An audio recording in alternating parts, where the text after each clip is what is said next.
दोस्तों अगर आप ट्रेडिंग करते हो या आपने ट्रेडिंग की है और आज अगर आप अपनी आईटीआर फाइल नहीं करते हो ना, तो अभी 2025 चल रहा है, 5 साल बाद भी यानी 2030 तक भी आपको इनकम टैक्स का नोटिस आ सकता है। और अभी तो हो सकता है कि आपने ट्रेडिंग में नुकसान किया हो जिसकी वजह से आपको कोई भी टैक्स ना पे करना पड़े, लेकिन कुछ साल बाद अगर आपको नोटिस आता है तो वहां पर ये जो लॉस होगा ना, ये टर्नओवर मान लिया जाएगा। आप प्रूव भी नहीं कर पाएंगे कि ये आपका लॉस था और उसके बाद हो सकता है कि आपको पूरे टर्नओवर के ऊपर टैक्स भी पे करना पड़े, पेनल्टी भी पे करनी पड़े और इतने सालों का इंटरेस्ट भी पे करना पड़ जाए। इसलिए अगर आप फाइनेंस से रिलेटेड कुछ भी काम करते हैं तो यहां पर बहुत इंपॉर्टेंट होता है कि आप अपनी आईटीआर फाइल करें। और आईटीआर फाइल करने के लिए क्या क्या जरूरी चीजें हैं, आज हम इस वीडियो में डिटेल में इसके बारे में डिस्कस करने जा रहे हैं। तो बहुत ज्यादा इंपॉर्टेंट वीडियो है, आपको फ्यूचर में आपका नुकसान होने से बचा सकती है और इवन इसके बहुत सारे फायदे भी हैं, तो इसलिए इस वीडियो को पूरा ध्यान से जरूर देखिएगा। तो सबसे पहले शॉर्ट में समझ लेते हैं कि आपके लिए आईटीआर फाइल करना जरूरी क्यों है। तो सबसे पहला रीजन है कि देखिए आपने ट्रेडिंग की है, वहां पर आपने बहुत ज्यादा पैसे का इधर उधर किया है, तो ऐसे में आपको कहीं फ्यूचर में कोई नोटिस ना आ जाए, इसलिए पहले ही सरकार को बता दो कि नहीं जी मेरा कोई टैक्स देना नहीं बनता है, और बनता है तो उसको दे दो ताकि फ्यूचर में आपको कोई नोटिस ना आए। दूसरा दोस्तों, आईटीआर फाइल करना इसलिए भी बहुत ज्यादा जरूरी है कि अगर मान लीजिए आपने कोई प्रॉफिट कमा रखा है और साथ ही में आपको कुछ लॉस हो रखा है, तो वो आप अपने प्रॉफिट के साथ सेट ऑफ कर सकते हैं। और तीसरा बहुत इंपॉर्टेंट है कि अगर आप अपने आईटीआर फाइल करते हो ना, तो इससे आपकी जो फाइनेंशियल क्रेडिबिलिटी है वो बनती है, फ्यूचर में लोन लेना होगा वो बहुत आसान हो जाएगा। इसके अलावा अगर मान लीजिए आप कहीं वीजा के लिए अप्लाई करते हैं तो वहां पर भी इससे आपको बहुत ज्यादा हेल्प मिल जाती है। और सबसे बड़ी बात है कि अगर मान लीजिए आपको नहीं पता है लेकिन आपका कोई टीडीएस कट रखा है, तो अगर आप ऐसे में आईटीआर फाइल करेंगे तो जो टीडीएस कट रखा होगा, अगर आपकी इनकम टैक्सेबल नहीं है तो आपको रिफंड में मिलेगा। मतलब आईटीआर फाइल करके आपको फायदा भी हो सकता है, इसलिए आईटीआर फाइल करना बहुत ज्यादा जरूरी है। तो आईटीआर क्यों फाइल करना जरूरी है ये आपको समझ आ गया है। तो चलिए ये समझते हैं कि गवर्नमेंट ने इनकम को कौन कौन सी कैटेगरी में रखा है ताकि आप सही आईटीआर फाइल कर सकें। और हां, डोंट वरी, हम यहां पर ट्रेडिंग के बारे में डिटेल में डिस्कस करेंगे, साथ ही अगर आप इन्वेस्टमेंट करते हैं तो वहां पर आपको कैसे आईटीआर फाइल करनी है इसके बारे में भी हम डिटेल में डिस्कस करेंगे। वीडियो पसंद आ रही है तो वीडियो को लाइक और चैनल को सब्सक्राइब जरूर कर दीजिएगा। तो सबसे पहली कैटेगरी जिसमें गवर्नमेंट ने एक टाइप ऑफ इनकम को रखा है वो है सैलरी या पेंशन। और वो सैलरी क्या हो सकती है, चाहे आप जॉब से कुछ पैसा ले रहे हैं या फिर आपको रिटायरमेंट से कोई पेंशन आ रही है, तो इन सब चीजों को एक तरह की इनकम माना गया है। दूसरी तरह की इनकम जो सरकार मानती है वो होती है रेंटल इनकम। मतलब आपने कोई प्रॉपर्टी है जिसको रेंट में चला रखा है, तो वो भी एक तरह की इनकम हो गई। और इवन अगर आपको जो रेंटल इनकम आ रही है वो किसी रजिस्टर्ड कंपनी के द्वारा दी जा रही है, तो हो सकता है कि वो आपको टीडीएस काट के रेंट दे रहे हो, लेकिन आपको लगता है कि सरकार को क्या ही पता चलना है, तो सरकार को ऑलरेडी पता चल चुका है, तो वहां पर भी आपके लिए टैक्स फाइल करना बहुत ज्यादा इंपॉर्टेंट है। इसके बाद गवर्नमेंट ने तीसरी टाइप ऑफ इनकम को जो माना है वो है बिजनेस या प्रोफेशनल इनकम। अब बिजनेस में क्या क्या आता है, अगर आप एफएनओ में ट्रेडिंग करते हैं तो ये भी एक बिजनेस है। अगर आप फ्रीलांसिंग करते हैं तो ये भी एक बिजनेस है। अगर आप कंसल्टेंसी करते हैं तो ये भी बिजनेस है। और इवन अगर आप यूट्यूब में चैनल है वहां से भी इनकम कर रहे हैं तो वो भी एक बिजनेस ही माना जाता है। तो सबसे इंपॉर्टेंट है, अगर आप ट्रेडिंग करते हैं, फ्यूचर्स एंड ऑप्शंस में करते हैं, इंट्राडे ट्रेडिंग करते हैं, तो ये सब कुछ एक बिजनेस है। तो ये मत समझिए कि मैंने तो बस ऐप में बाय सेल किया है, क्या ही फर्क पड़ता है। फर्क पड़ता है, क्योंकि जैसे ही आपने ट्रेडिंग करना शुरू कर दिया आप एक बिजनेसमैन बन चुके हैं और ऐसे में आपको आईटीआर फाइल करना जरूरी हो जाता है। इसके बाद चौथी टाइप ऑफ इनकम जो मानी जाती है वो होता है कैपिटल गेन। अगर आप लॉन्ग टर्म इन्वेस्टमेंट करते हैं तो यहां पर यह भी एक इनकम है जो कि कैपिटल गेन के अंदर आती है। अगर आप शॉर्ट टर्म इन्वेस्टमेंट करते हैं और वहां पर आपको कोई गेन होता है तो वो भी कैपिटल गेन में आ जाता है। या फिर आपने कोई प्रॉपर्टी बेची, उससे आपको कोई इनकम आ गई, आपने अपना कोई म्यूचुअल फंड बेचा, उससे आपको कोई इनकम आ गई, तो ये सब क्या है, ये है कैपिटल गेन। और इसके बाद सरकार ने कहा कि इन सबको छोड़कर बाकी जो भी इनकम है वो इनकम फ्रॉम अदर सोर्सेज मानी जाती है।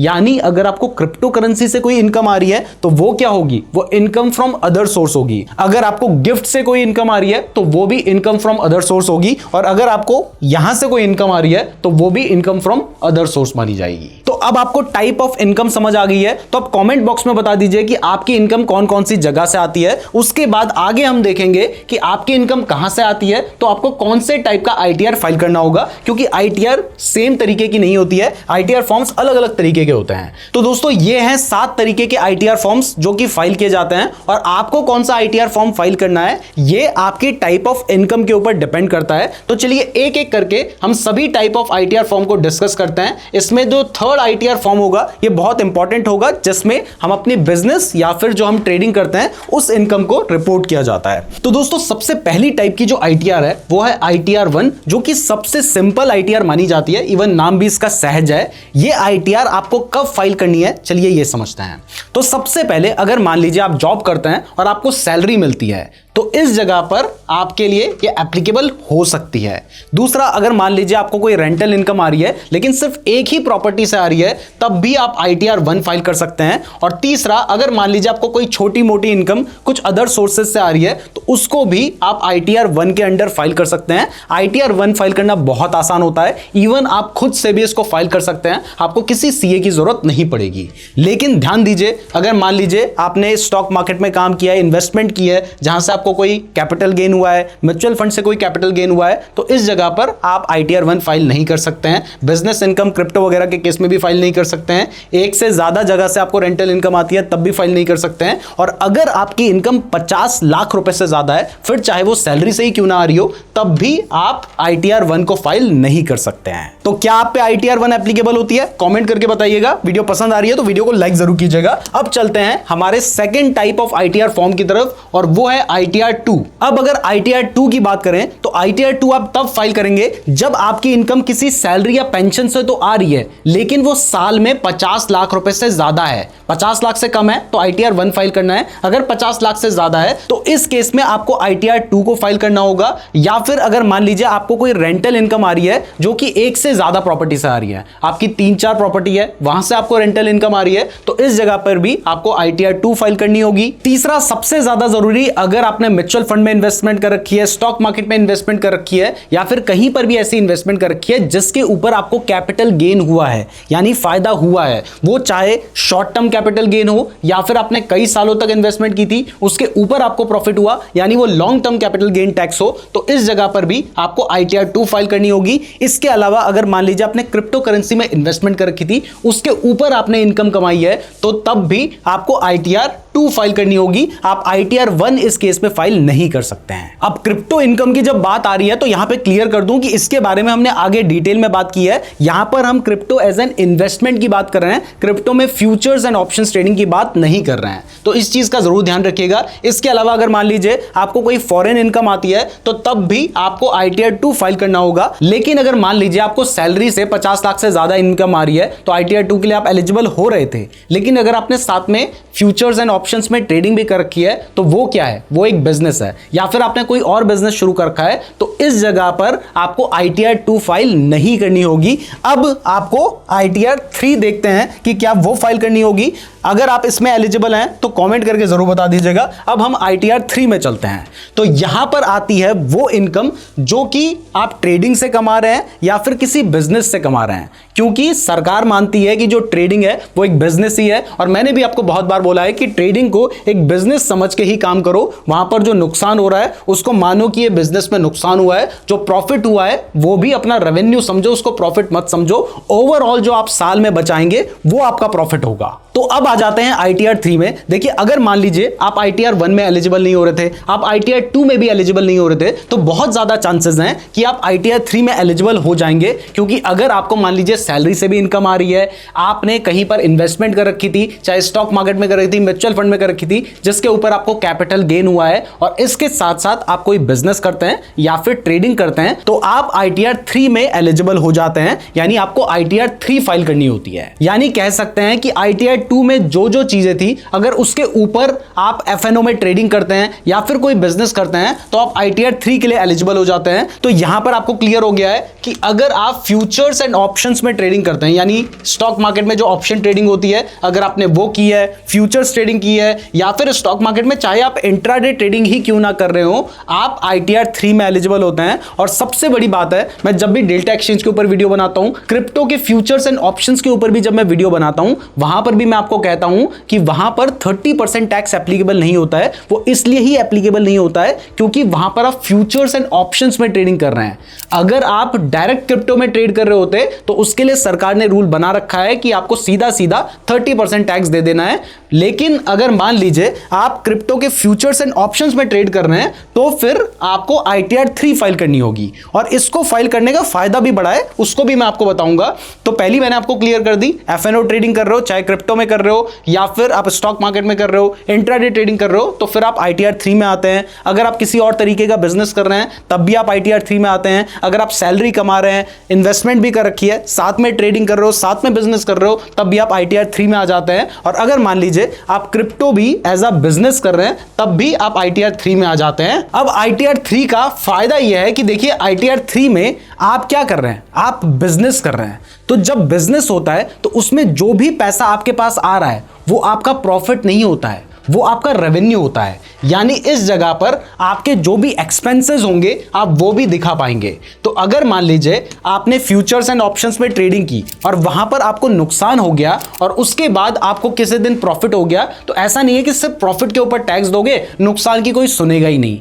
तो अगर आप क्रिप्टो के फ्यूचर्स एंड ऑप्शंस में ट्रेड कर रहे हैं, चाहे स्टॉक मार्केट के फ्यूचर्स एंड ऑप्शंस में ट्रेड कर रहे हैं, वहां पर आपको नुकसान हो जाता है और उसके बाद प्रॉफिट होता है, तो ओवरऑल आपके हाथ में जो पैसा बचा होगा, जो प्रॉफिट बचा होगा, आपको उसके ऊपर टैक्स देना पड़ेगा। और सिर्फ इतना ही नहीं, अगर मान लीजिए आप बिजनेस कर रहे हैं जो कि फ्यूचर्स एंड ऑप्शंस में ट्रेड करना भी एक बिजनेस है, तो आपने अपने लिए लैपटॉप बाय कर रखा होगा, आपने इसके अलावा अपने लिए ट्रेडिंग व्यू का सब्सक्रिप्शन ले रखा होगा, कोई एजुकेशनल कोर्स ले रखा होगा, तो ये सारे भी क्या है, ये सारे आपके एक्सपेंसेस है। तो आप इन चीजों को एक्सपेंसेस दिखा सकते हैं, जिसकी वजह से आपका जो टैक्स मान लीजिए पहले 1 लाख का पे करना था, वो हो सकता है कि और कम पे करना पड़े, और अगर आपके एक्सपेंसेस ज्यादा हैं तो हो सकता है आपको कोई भी टैक्स पे ना करना पड़े। अब यहां पर आप सोच रहे हैं कि यार मैंने तो कोई प्रॉफिट कमाया ही नहीं है, मेरा तो नुकसान हुआ है, मैं ITR क्यों फाइल करूं? तो मैंने आपको पहले भी बताया है कि अगर आप ITR फाइल आज नहीं करते हो तो हो सकता है कि अगर मान लीजिए आप डेली ट्रेड कर रहे हैं ना, तो साल में आपका टर्नओवर हो सकता है 1 करोड़ 2 करोड़ से भी ऊपर निकल गया हो,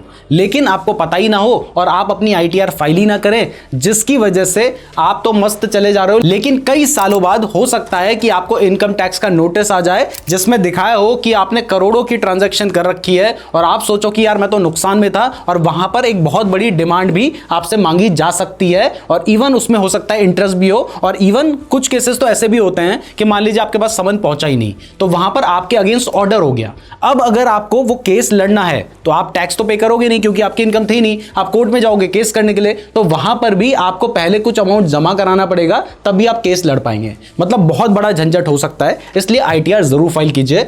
तो यहां पर आपने समझ लिया कि ITR 3 कब फाइल करनी है। अब देखो 3 ITR मैंने आपको समझा दिया है और वहां पर ऑलमोस्ट सारी चीजें कवर हो जाती हैं, लेकिन सरकार ने एक चौथी तरह की ITR भी बता रखी है जो कि एक सुगम ITR है। अब इसके नाम से आपको समझ नहीं आ रहा होगा, लेकिन ये एक्चुअल में बहुत सुगम है, क्योंकि इसमें सरकार ने ना जो ITR फाइल करने का प्रोसेस है वो बहुत आसान बना दिया है, और आपको फालतू कोई टेंशन लेने की जरूरत नहीं है, कोई ऑडिट करने की जरूरत नहीं है, कोई बुक ऑफ रिकॉर्ड्स मेंटेन करने की जरूरत नहीं है। अगर आप ITR 4 को फाइल करते हैं, और ये फाइल करना आपकी इच्छा के ऊपर डिपेंड करता है, मतलब आप चाहो तो ITR 3 फाइल कर लो, लेकिन कुछ केसेस में आप चाहो तो आप ITR 4 भी फाइल कर सकते हैं। और वो केसेस क्या हैं? अगर मान लीजिए आपकी जो इनकम है वो 50 लाख रुपए से कम है, या फिर आपका बिजनेस का जो टर्नओवर है वो 2 करोड़ रुपए से कम है, अगर आपका जो बिजनेस है वो कुछ ऑफलाइन पैसा भी आता है, कैश में भी पैसा आता है, तो अगर आपका टर्नओवर 2 करोड़ से कम है, लेकिन अगर पूरा डिजिटल ऑनलाइन पैसा आता है, तो वहां पर अगर आपका टर्नओवर 3 करोड़ रुपए से कम है,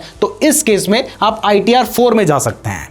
ITR 4 में जाने का फायदा यह है कि यहां पर सरकार कहती है कि तुम फालतू के झंझट छोड़ो ना, तुम यहां पर मान लो कि अगर तुम्हारा, हम यहां पर ऑफलाइन की बात करें तो सरकार कहती है कोई हमें कुछ नहीं जानना, तुम हमें सीधा सीधा, अगर तुम्हारा टर्नओवर 2 करोड़ से कम है तो तुम हमें, और तुम्हारा बिजनेस ऑफलाइन चल रहा है, मतलब आपके पास पूरा पैसा बैंक में नहीं आता, कुछ पैसा कैश में भी आता है, तो तुम अपना प्रॉफिट 8% मान लो, और अगर तुम्हारा सारा पैसा बैंक में आता है तो तुम फालतू झंझट छोड़ो, अपना प्रॉफिट जो है वो 6% मान लो और उसके ऊपर टैक्स दो हमें। यानी अगर आप फालतू का झंझट नहीं लेना चाहते हैं और आपका जो टर्नओवर है वो 3 करोड़ से कम आता है और सारा बिजनेस ऑनलाइन है, या फिर 2 करोड़ से कम है और आपका कुछ पैसा आपको कैश में भी आता है, तो इस जगह पर आप बहुत सारे झंझट से बच जाते हैं। आपको बुक ऑफ अकाउंट्स मेंटेन करने की जरूरत नहीं है, आपको ऑडिट करने की जरूरत नहीं है, आपका प्रॉफिट प्रिज्यूम कर लिया जाता है और आपको उसके ऊपर ही टैक्स देना पड़ता है। लेकिन अगर आपके पास क्रिप्टो से या फिर कैपिटल गेन से कोई इनकम आ रही है, या फिर कोई फॉरेन इनकम आ रही है, या फिर आप किसी कंपनी में डायरेक्टर हैं, या फिर आपकी एक से ज्यादा हाउस प्रॉपर्टी है, तो इस केस में आप फिर ITR 4 फाइल नहीं कर सकते हैं, आपको ITR 3 ही फाइल करनी पड़ेगी। इसके बाद ITR 5 की बात करें तो अगर आप एक इंडिविजुअल हैं तो ये आप फाइल नहीं कर सकते हैं, आप ITR 3 में ही मोस्ट द केसेस आ रहे होंगे,